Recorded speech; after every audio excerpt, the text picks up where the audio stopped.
Good afternoon and welcome to the Judiciary and License Committee meeting of August 6th, 2024.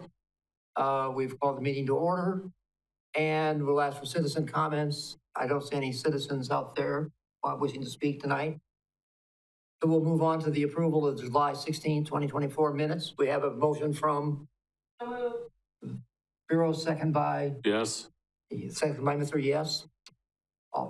Discussion? All those in favor say aye. Aye. Opposed? So carried. 4 is the discussion of the disallowance of claim for Marshall Lehman. Can you bring us up to speed on what that's all about? Yes, you had in your packet a memo from Statewide Services, one of our insurance carriers, outlining why they were choosing to disallow this claim. What I'd be looking for from you this evening is a motion to disallow the claim of Marshall Lehman pursuant to Wisconsin statutes 893.80.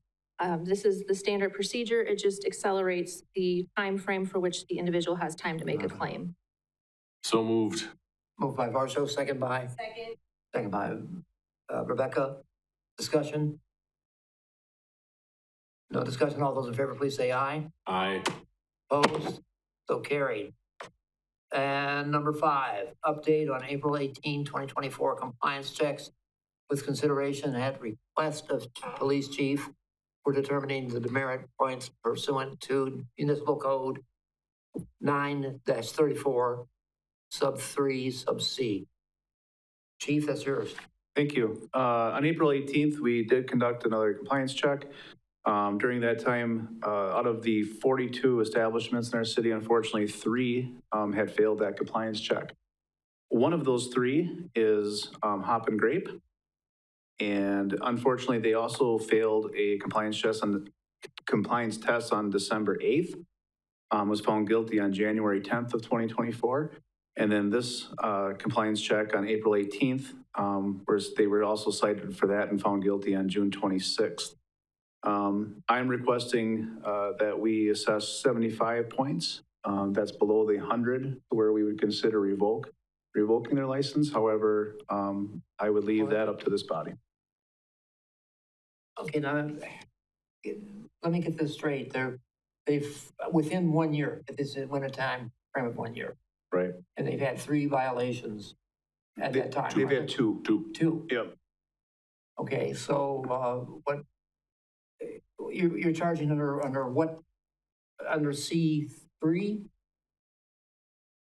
I'm looking at it and it says that, okay, it says 24 points for the first violation, first offense.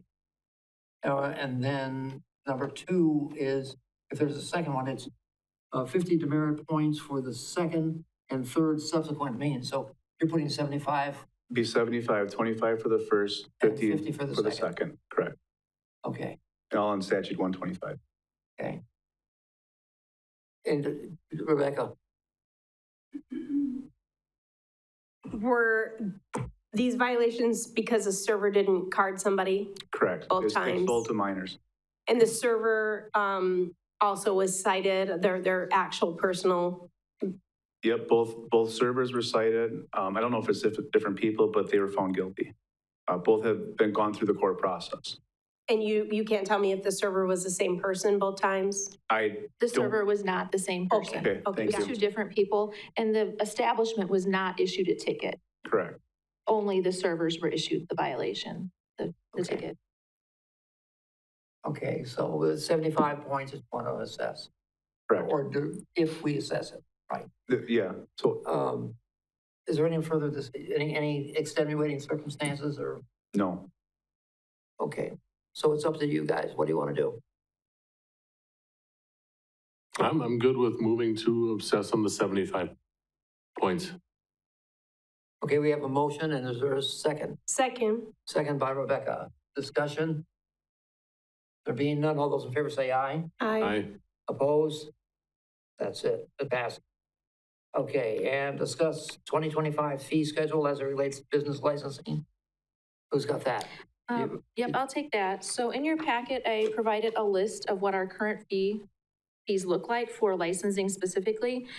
Usually September, October or so, the fee schedule will come forward to the finance budget personnel. I just wanted to get a jump start on the business licensing so I know what direction you would like me to go. I provided what we currently assess, and then I also provided a brief comparison from some of the licensing for Stevens Point, Wisconsin Rapids, and Wausau. You'll notice that my spreadsheet has a lot of holes. A lot of these license without filing an application. I don't see all of the fees, so I can definitely do a lot more research on that if that's what you would like me to do. I guess I just was looking for a starting point just generally on licensing fees. And then I also wanted to draw your attention to the circuses and amusement section of the license fees. It was previously $2 for a daily license, $15 for an annual license. And with the changes to Chapter 9 just a couple of months ago, I made some revisions to Chapter 9 that you adopted and approved. Essentially, we have two vendors that this ever falls under. There's the fair vendor who comes with all of the rides, and they, in the past, have been charged $2 per day per apparatus that they bring. So whether that's a ride, whether that's their food booths or their games, those all fell under the previous ordinance that they would charge that. Additionally, the electrical inspector has a fee for electrifying all of that and doing all of his inspections. And working with him, when I revised that ordinance, I took that out and said that if the individual was being licensed by the electrical inspector, that there was really no need for us to charge an additional fee. Seemed a little bit redundant when they were doing all of the work. The only other person that ever falls under this is the circus. There's a circus that comes to town every couple of years and they bring a couple of animals and they fall under this. So I just wasn't sure if you wanted me to keep those charges in there, if you wanted to revisit how we set up the Chapter 9. It wasn't really until I pulled up the fee schedule that I realized that the Chapter 9 changes impacted that specific section. So I'm open to whatever discussion you might have and whatever direction you want me to go with comparisons and fees. Just out of curiosity,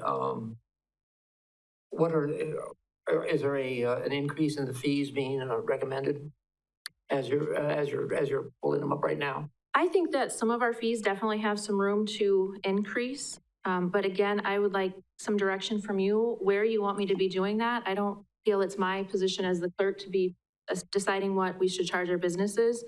One of the areas that really sticks out to me is food licensing and food trucks. We are significantly less, especially on the food trucks, than the surrounding municipalities.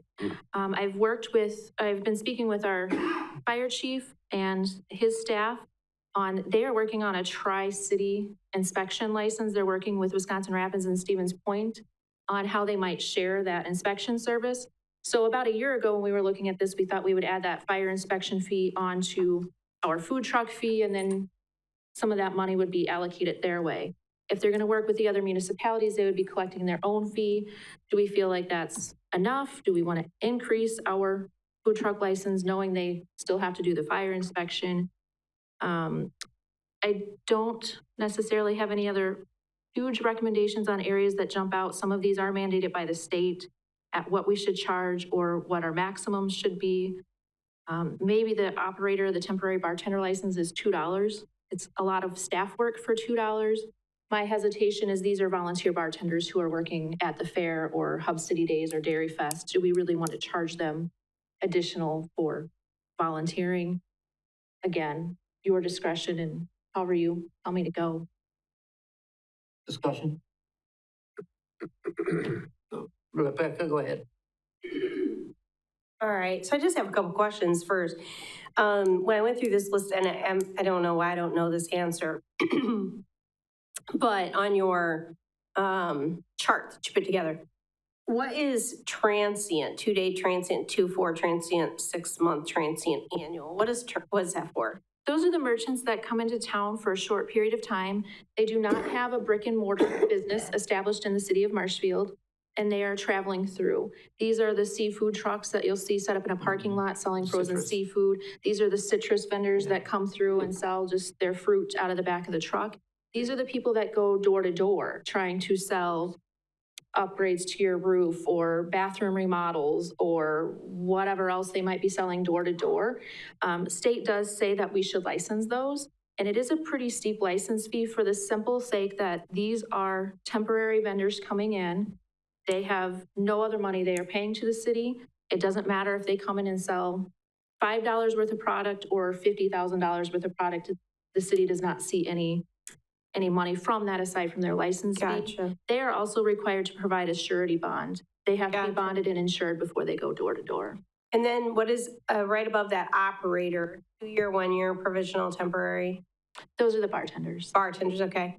And then I'm just curious, I see this is set by state, but why would a pawn breaker's fee be so much higher than a secondhand jewelry, secondhand article fee? Aren't they essentially sort of the same? You'll usually actually see these, a combination. You'll see people have all three of these licenses under one roof. I think the pawnbroker is higher because there's actually a database that is maintained by the state that they have to report what they're selling, who they're selling it to, what sort of consignment they're taking off of those items. Who has to do that, all of them? All of them, all the pawnbrokers, not the secondhand jewelry or secondhand. Okay, So a secondhand article dealer might be your antique shop that, purchased grandma's dresser and refurbished it and sold it. so what's the difference, I mean, what would be the difference between that and a pawnbroker? Like, I feel like pawnbroker, what's the difference? They can take like weapons, guns? Right. Is this making the difference? And they can purchase your items from you and Okay. pay you for your items directly, whereas, a secondhand article dealer is probably more your flea market that's just selling Gotcha. those used items. Okay, and then, I'm sorry, I'm asking so many questions, but payday lender, what's that about? I've left this on here. It is not anything we have issued in the time that I've worked here, but this is one of them that's part of state. So your payday cash into loan types of places do a one-time license when they set up. All right, I'd like to see that one go up, even though we haven't used it by at least double, Okay. maybe more. What about, what is the junkyard? I mean, I know what a junkyard is, but Right. And it's the scrap yards. There are just 2 or 3 in the city of Marshfield. Most of these are auto salvage places. okay. And then what is the hotel motel doing on there? That is a way for us to just capture the information of the hotel motel owners. That is a one-time license fee. They pay it once when they purchase the hotel or motel. And we use that as a way of capturing that information so we can generate their room tax. Finance uses that information. That seems sort of low. I mean, I can't imagine you're doing this work for $10. So I think I need to understand the amount of work that goes into issuing and looking in background, all this kind of stuff. Because I mean, $10, that's. Would it be helpful if I provide on the list which ones we do a background check for versus which ones we just process and enter them in the system? I mean, I think so. I feel like things that you're putting a considerable amount of time and work behind shouldn't be $2. $2. That's hardly enough. Or $10. And I know times are tough. I mean, I'm not a big fee type of person, but we have to capture at least the amount of money Well, in work that we're putting out. You hit on something about, you wanted to know what kind of work and what staff time it takes to process these things and that. And the statutes have I'm trying to remember exactly what chapter it is. In the statutes, it says that when we do get around to levying a fee, that we're licensed, that we're authorized to do under the licensing laws, that it has to bear some resemblance for the work that was put in, the cost of the municipality putting it in. So maybe we should ask to get those at our next meeting. Sure. And I agree with Rebecca in that case, but are you okay on this? Just let me ask you a question for the temporary server license. So I was asked, Yeah. being on the fair board before, I was asked to be a bartender. I bartended for 15 years, but I don't have my license anymore. If they just have one and have like 6 bartenders, do they all need one or just one for the event? You need to have one bartender in the proximity of the sales at all times. Right. So you might have 4 bartenders working a shift, only one has to have that temporary that. license. And if you happen to have one person who works at a bar and has the full bartender license, You don't again, even- as long as they are present and visible, You don't need one. You don't need a Correct. temporary one. right? And that's where you see the difference between the operator and the temporary. The temporary doesn't go through background check. The regular operators do go through a background check. Okay. Any more questions? Mm, If not, then we'll be looking forward to seeing it on the next agenda, okay? And with that, we have items for future agendas, that's one of them. Anybody have anything else? I got nothing. Okay, that being the case, we will declare this meeting adjourned. Thank you.